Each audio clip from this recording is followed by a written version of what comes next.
Scooty खराब होते ही जसप्रीत हार मानने लगती है और बोलती है अब कुछ नहीं हो सकता। तभी अनुपमा गुस्से में बोलती है हार नहीं मानना है, जब तक सांस है तब तक आस है।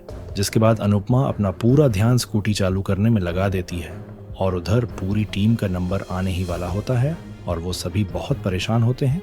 तभी भारती अनुपमा को कॉल करती है लेकिन अनुपमा फोन नहीं उठाती, जिससे उन सभी का मनोबल धीरे धीरे टूटने लगता है। तभी सरिता कहती है वो स्कूटी चला रही होगी इसलिए फोन नहीं उठा रही होगी और सभी मिलकर भगवान से प्रार्थना करते हैं कि अनुपमा समय पर आ जाए।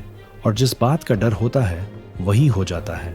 वहां डांस रानी का अनाउंसमेंट शुरू हो चुका होता है कि अब उनकी टीम आकर परफॉर्म करे, पर अचानक सिस्टम में कोई समस्या आ जाती है जिसकी वजह से डांस रानी को फिर से थोड़ा समय मिल जाता है। उधर सड़क पर अनुपमा जोर शोर से स्कूटी चालू करने में लगी होती है और भगवान का नाम लेकर जैसे ही स्टार्ट करती है तो स्कूटी स्टार्ट हो जाती है। जिसके बाद वो लोग फटाफट स्कूटी चलाकर वहां पहुंचते हैं और वहां स्पोर्ट बॉय आकर अनुपमा की टीम से बार बार पूछ रहा होता है कि आपकी 5वीं डांसर कहाँ है। अब वो लोग कुछ नहीं कह पाते और निराश होकर बस सब कुछ सुन रहे होते हैं। तभी अनुपमा जसप्रीत को वहां लेकर पहुंच जाती है और उसे देखकर सभी के जान में जान आती है और फिर डांस रानी अपना परफॉर्मेंस दिखाने के लिए जजों के सामने जाती है। वहीं राही की टीम की भी अनाउंसमेंट होती है कि वो भी डांस करने आए। जिसके बाद राही की टीम भी परफॉर्मेंस दिखाने के लिए निकल पड़ती है और नटराज जी से प्रार्थना करती है कि वो उसी को जितवाएं। और उसी वक्त अनुपमा भी नटराज जी से यही प्रार्थना कर रही होती है कि उसकी टीम जीते। फिर अनुपमा की डांस रानी टीम स्टेज पर आती है। पूरे आत्मविश्वास के साथ अनुपमा सबको नमस्कार करती है। जज उससे सवाल करते हैं आपने अपनी टीम का नाम डांस रानी क्यों रखा? अनुपमा का जवाब सॉलिड होता है हम औरतों की कोई रियासत नहीं होती, फिर भी हम अपनी जिंदगी की रानियां हैं। सर पर ताज भले ना हो लेकिन हिम्मत और जज्बे से हम उसे कमा सकती हैं। जब जज पूछते हैं कि क्या उनकी टीम प्रोफेशनल है, अनुपमा साफ कहती है कि उनकी टीम में प्रोफेशनल डांसर्स नहीं है, पर उनका जुनून किसी से कम नहीं।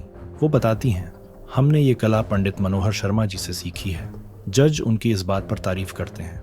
अनुपमा अपनी टीम की तरफ से एक छोटी सी स्पीच देती है जिसमें हर सदस्य के संघर्ष और मेहनत की कहानी छिपी होती है और अपने बारे में बताते हुए वो कहती हैं मनोहर जी कुछ वजह से नहीं आ पाए इसलिए मैं इनके साथ आई हूँ। जज फिर अनुपमा से पूछती हैं क्या आप खुद भी प्रोफेशनल डांसर हैं या सिर्फ शौक रखती हैं? अनुपमा हैरान होती है, फिर जवाब देती है मैं प्रोफेशनल डांसर रह चुकी हूँ। मैंने डांस सीखा भी है और सिखाया भी। मेरी अपनी डांस एकेडमी थी, कई कॉम्पिटिशन्स में हिस्सा लिया है। जसप्रीत ये सुनकर हैरान रह जाती है। इसी बीच सरिता एक जज को पहचान लेती है और कहती है मैंने इन्हें कहीं देखा है। जज भी सरिता को देखकर कहती है मैंने आपको कहीं देखा है। फिर उसे याद आता है कि उसने सरिता को अपनी दोस्त के घर काम करते हुए देखा है। सरिता कंफर्म करती है हाँ आप रीना मैडम की सहेली हो। जज ताने मारते हुए कहती है तो अब हमें एक नौकरानी का डांस जज करना पड़ेगा, हमारा कोई स्टैंडर्ड नहीं है क्या?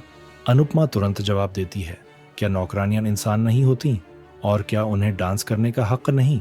उनके बिना तो किसी घर का काम नहीं चलता और मुंबई में तो उन्हीं से घर चलते हैं। आप यहाँ आराम से बैठकर काम इसलिए कर पा रही हैं क्योंकि आपके घर में कोई नौकरानी काम कर रही है। वो आपका पूरा घर संभालती है और आप उनके डांस को भी नहीं देख सकती। ये कैसा भेदभाव है? कहीं नहीं लिखा कि एक नौकरानी डांस कंपटीशन में हिस्सा नहीं ले सकती, तो आपने ये बात क्यों कही? अनुपमा जज से रिक्वेस्ट करती है आप इनका हुनर देखिए, इनका प्रोफेशन नहीं। इसके बाद परफॉर्मेंस शुरू होता है। पूरी टीम स्टेज पर दमदार डांस दिखाती है। अनुपमा और भारती खुशी से उन्हें देखती रहती हैं। सभी पूरे जोश के साथ डांस कर रहे होते हैं। अचानक सरिता को फोन आने लगता है और वो डांस स्टेप भूल जाती है। अनुपमा और भारती हैरान हो जाती हैं। सरिता घबरा जाती है और अचानक गिर पड़ती है। अनुपमा और भारती शॉक्ड रह जाती हैं। जज भी हैरान होते हैं, लेकिन सरिता सिचुएशन को संभाल लेती है और ऐसे एक्ट करती है जैसे ये डांस का ही हिस्सा हो। जज सोचते हैं कि ये डांस में कॉमेडी का एलिमेंट है। डांस जारी रहता है और पूरी टीम वापस अच्छे से परफॉर्म करती है। डांस पूरा होने पर सभी उनके लिए खूब तालियां बजाते हैं। दूसरी तरफ लीला कारपेंटर से कहती है कि रसोई के सारे ड्रॉर्स पर लॉक लगाना है। कारपेंटर हैरान होते हैं। आप गहने रसोई में रखती हो? लीला गुस्से में कहती है मैं जितना कह रही हूँ बस उतना करो। वो सभी अलमारी और यहाँ तक कि झूले में भी अलार्म लगाने को कहती है। कारपेंटर हैरान होकर चले जाते हैं। इसके बाद प्रार्थना दर्द से तड़पती हुई आती है। लीला तुरंत उसे संभालती है और बैठाती है। प्रार्थना कहती है कि उसके पेट में तेज दर्द हो रहा है।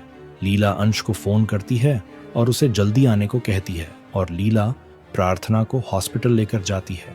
कंपटीशन साइट पर सभी सरिता को डांस के बीच में फोन उठाने के लिए डांटते हैं और कहते हैं फोन उठाने की क्या जरूरत थी। सरिता माफी मांगती है। जसप्रीत कहती है सरिता इस टीम की सबसे कमजोर कड़ी है। सरिता जवाब देती है मेरे जैसी कोई नहीं है, मैंने उस ड्रामा को डांस में बदल दिया था। अनुपमा सहमत होती है पर सरिता को समझाती है इस तरह डांस के बीच फोन नहीं उठाना चाहिए। भारती कहती है आपको स्टेज पर फोन लेकर ही नहीं जाना चाहिए था। सरिता अपनी मजबूरी बताती है मेरी बहुत पुरानी मैडम का फोन था, अगर नहीं उठाती तो मेरा 10 साल पुराना काम छूट जाता। जसप्रीत भी इंटरव्यू देने गई थी पर मेरी मजबूरी कोई नहीं समझ रहा। जसप्रीत उसकी बात समझ जाती है और सरिता से माफी मांगती है। अनुपमा कहती है काम जरूरी है पर मंच का सम्मान भी उतना ही जरूरी है, अगली बार से सब ध्यान रखना। इसी बीच एंकर उन टीम्स की अनाउंसमेंट करता है जो अगले राउंड में जाएंगी। सभी बेचैनी से इंतजार करते हैं। जज बताते हैं कि उन्होंने 5 टीमों को शॉर्टलिस्ट किया है। एक एक करके सभी टीम का नाम लिया जाता है और वो खुशी से झूम उठते हैं। 4 टीम का नाम सुनने के बाद सरिता रोने लग जाती है और कहती है मेरी वजह से हम हार गए। जसप्रीत भी खुद को दोष देती है। अनुपमा उन्हें शांत रहने के लिए कहती है। तभी डांस रानी का नाम अनाउंस होता है। सभी हैरान हो जाते हैं और खुशी से झूम उठते हैं। पूरी टीम में खुशी की लहर दौड़ जाती है। दूसरी तरफ राही की टीम भी शॉर्टलिस्ट हो जाती है और सभी बेहद खुश होते हैं। राही खुशी से झूम उठती है और राही प्रेम को कॉल करती है और बताती है कि उनका सिलेक्शन हो गया है। प्रेम खुशी से उछलने लग जाता है। प्रेम सबको बुलाता है और ये खुशखबरी देता है। पराग, अनिल और राजा बेहद खुश होते हैं। मोटीबा और ख्याति दुखी होती हैं। सभी खुशी से झूम उठते हैं। राही पराग को धन्यवाद कहती है। तभी गौतम राही को बधाई देता है। पराग अपनी खुशी जाहिर करता है और कहता है अब सारे राउंड राही ही जीतेंगी। इसी बीच प्रेम सोचता है मम्मी की टीम भी सिलेक्ट हो गई होगी। जैसे जैसे दोनों टीम आगे बढ़ेंगी मेरी खुशी भी बढ़ेगी और मेरी टेंशन भी। दूसरी तरफ एंकर अनाउंसमेंट करता है कि इन 5 टीमों में से सिर्फ 2 टीमें ही अगले राउंड में जाएंगी। सभी टीमों को स्टेज पर बुलाकर जज उनका फाइनल फैसला सुनाएंगे।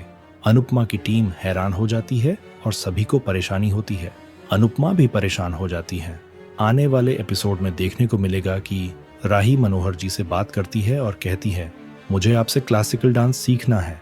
मनोहर जी उसे मुंबई आने के लिए कहते हैं। इसके बाद राही और परी मनोहर जी के पास डांस सीखने के लिए आ जाती हैं। अनुपमा वहां आने वाली होती है लेकिन उससे पहले राही वहां से चली जाती है, लेकिन वो अपना पर्स वहीं भूल चुकी होती है। मनोहर जी अनुपमा को राही का पर्स देने के लिए भेजते हैं और अनुपमा उसके पीछे जाती है। आपको क्या लगता है, क्या अनुपमा और राही फिर से एक हो जाएंगी?